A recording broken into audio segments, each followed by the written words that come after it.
So let me start off by saying Dragon Ball is probably tied with Pokemon for my single favorite IP of all time. Watching the anime, playing the games, collecting Funkos, cards, I love all of it.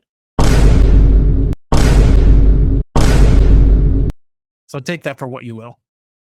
Today, I wanted to talk about one of the most ambitious and at the time highly anticipated Dragon Ball games of all time, Dragon Ball Sparking Zero.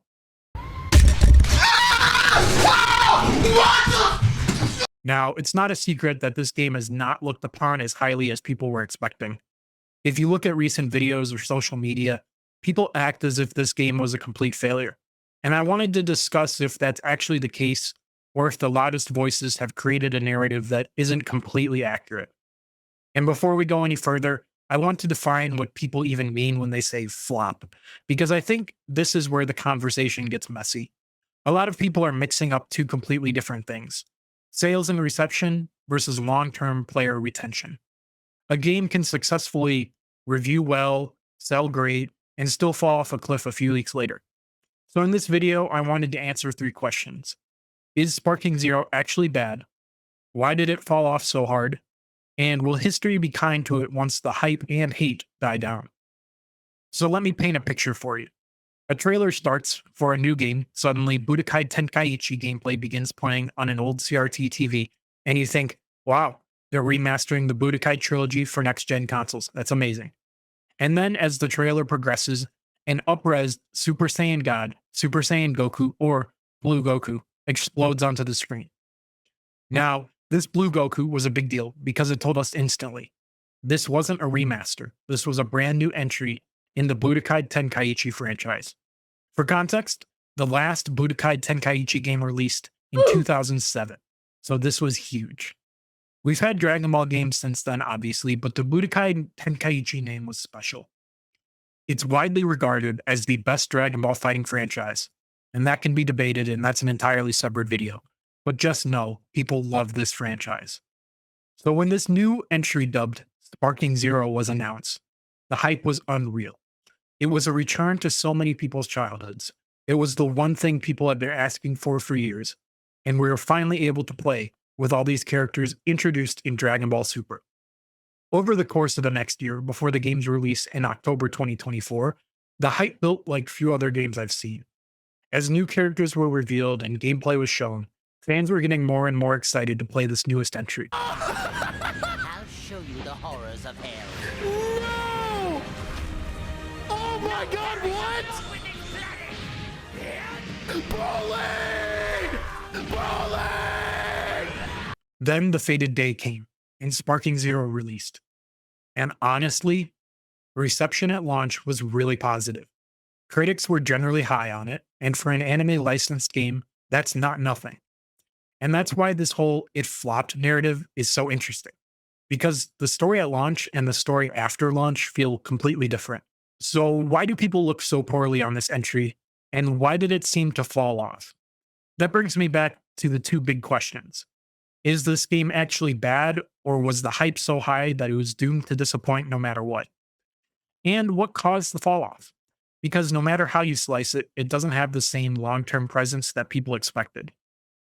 And I want to say something up front. Some fall off was inevitable. Even if Sparking Zero launched perfectly, it was always going to drop from that first week peak, because this was a nostalgia bomb plus a huge mainstream moment.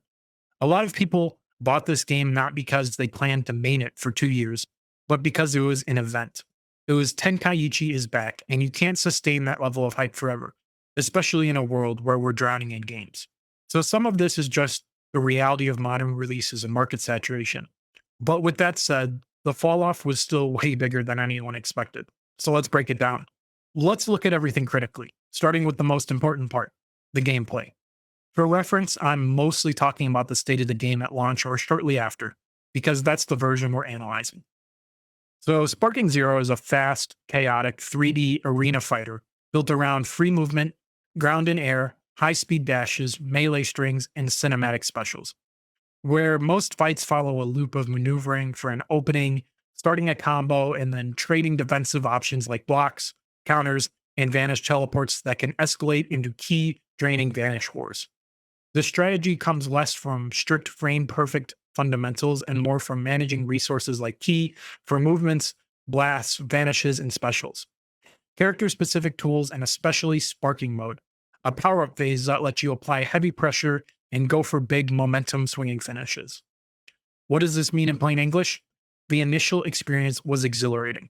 It felt like what people were hoping for. It felt like you were Goku or Vegeta or Gohan. It was beautiful, explosive, and for a while, it genuinely felt like we finally got the modern Tenkaichi game we dreamed about. And I also want to give credit where it's due. The story mode was fantastic. I would argue it's one of the best story modes for an anime-based fighting game ever. You follow the traditional Dragon Ball story, fighting the usual Cell, Frieza, Goku Black, Jiren. But then there are these junction points, where depending on your choice, the story diverges into something we've never seen before. I won't spoil them, but as a massive Dragon Ball fan, it was amazing. That what-if style content is exactly what people have wanted for years. So no, I don't think Sparking Zero is bad. In a lot of ways, it's amazing. But every coin has two sides. So here's the issue. What keeps a fighting game alive? The thing that keeps hardcore players going in a fighting game is usually competitive play. And this is where the cracks start to show. The same speed and camera chaos that makes the game feel like an anime can also feel matchy and hard to read. But the bigger foundational issue is balance. Now, here's the counter argument, because I want to be fair. Tenkaichi was never perfectly balanced either. And I don't think Sparking Zero needed to be some esports ready, frame perfect competitive game. That's not what Tenkaichi is. Tenkaichi is chaos. Tenkaichi is fantasy. Tenkaichi is, what if I wanted to play as a fusion god and delete the screen? That's fine. The problem is Sparking Zero funnels you into that meta in a way that makes the roster feel like a lie. The devs clearly designated each character to reflect their power in the anime, which sounds cool, but in PvP it creates a massive problem. It got to the point where if you weren't running one of a tiny handful of top tier characters, you were at a huge disadvantage. That's what made it so disappointing, because one of the selling points of the game was the massive roster, and yet the online experience punished you for actually using it. And once that realization hits, the honeymoon starts to end. Not because the game stops being fun, but because you realize it doesn't have the long-term foundation for a healthy competitive scene.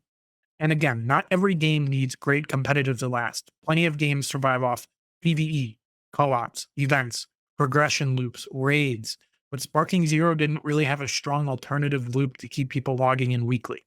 Look at Xenoverse. PvP has problems, sure, but that's why they introduced consistent story content, cooperative raids, and long-term progression. That gives people a reason to keep coming back, even if they're not trying to sweat ranked matches. Sparking Zero at launch didn't have that same weekly reason to play. And this is where I want to use a quick analogy, because I think it describes the feeling perfectly. Imagine your parents get a divorce, and to make you feel better, your dad spoils you with a pile of gifts. At first, you're happy as could be. New games, a new bike, a new phone. Who cares about the divorce, right? But eventually that excitement fades and life moves on. And you realize the divorce still happened. No matter how many gifts your dad buys you, something is still broken. Sparking Zero is kind of like that. It's an incredible rush at first, but after a few weeks, the underlying issues show up again. And here's the part I think was the biggest identity misstep. It's one that doesn't get discussed enough. You might ask, but the original Budokai Tenkaichi game had balance issues too. So why are they remembered so fondly? The answer is simple: local play. People didn't love Tenkaichi because it was a perfectly balanced competitive fighter. They loved it because you could have a party, invite your friends over, order a pizza, and play for hours. Tenkaichi was a couch game. It was a hand the controller to your friend and talk trash game. And Sparking Zero just didn't deliver that experience at launch. Local split screen only shipped with one map, the Hyperbolic Time Chamber. For anyone unfamiliar, it's basically a giant blank white room with almost no environmental interaction. And that would be fine as an option, but as the only local map, and the sequel to one of the most beloved couch fighting games ever, that was a huge misstep. One of the selling points of Sparking Zero was the variety. Characters, maps, and then the mode that should have been the most social and replayable shipped with the most sterile environment possible. It almost felt like the game was saying, don't play this locally, go online. And that leads into the second half of the video. Why did it fall off? Well, Sparking Zero didn't fall off because it was fundamentally bad. It fell off because it just didn't have legs. Yes, the meta and balance were a factor. Yes, online frustration was a factor. But the bigger issue was that the game didn't give the average player a strong reason to keep playing after the honeymoon. So let's answer the question. Did Sparking Zero live up to the hype? No. But did it fail? I would also argue no. And I think this is where the internet gets it completely wrong. People love throwing around the words dead game or failure. But Sparking Zero did not fail. If anything, it did the exact opposite. It launched like a massive success. Bandai Namco themselves announced that Dragon Ball Sparking Zero sold over 3 million copies within the first 24 hours of launch, which is insane for any fighting game, let alone a licensed anime arena fighter. And then only a few months later, they announced it surpassed 5 million units sold worldwide, making it the fastest selling Dragon Ball console game to date. So, if we're being real, that alone proves the game wasn't some kind of failure. It was a hit. What happened here isn't that Sparking Zero failed financially or even failed critically. What happened here isn't that Sparking Zero failed financially or even failed critically. It's that it failed to keep players long term. And that's a totally different conversation. Because sales prove it succeeded as a product, but the fall off proves that it didn't become the kind of game people would live in for years, like Xenoverse, or remember as a couch classic like Tenkaichi. So, in my opinion, the most accurate way to describe Sparking Zero is this. It was not a failure, it was a long term retention flop. It won the launch, but it didn't win the lifestyle. I think Sparking Zero is going to be remembered as an incredible dragon fantasy simulator with some major missing pieces at launch. And whether history is kind to it depends on one thing. Does it become a better Tenkaichi lifestyle game over time? I'm not sure about that right now. We'll have to see. We need more reasons to log in, more ways to enjoy the roster without feeling forced into the same top tier picks. Now, we did just have new content announced at the recent Dragon Ball event. Will it be enough to bring Sparking Zero back into the fold? I'm not sure. Like I said, only time will tell, but it's a promising start. So I wanted to end the video saying I'm totally happy this game was released. I enjoyed my time with it and still look at it highly, even with the flaws. I hope Bandai learn from this game and make an even better sequel because I love Dragon Ball and I think it deserves the best game possible. So thank you for watching. Make sure to subscribe and I will see you guys in the next video. Peace.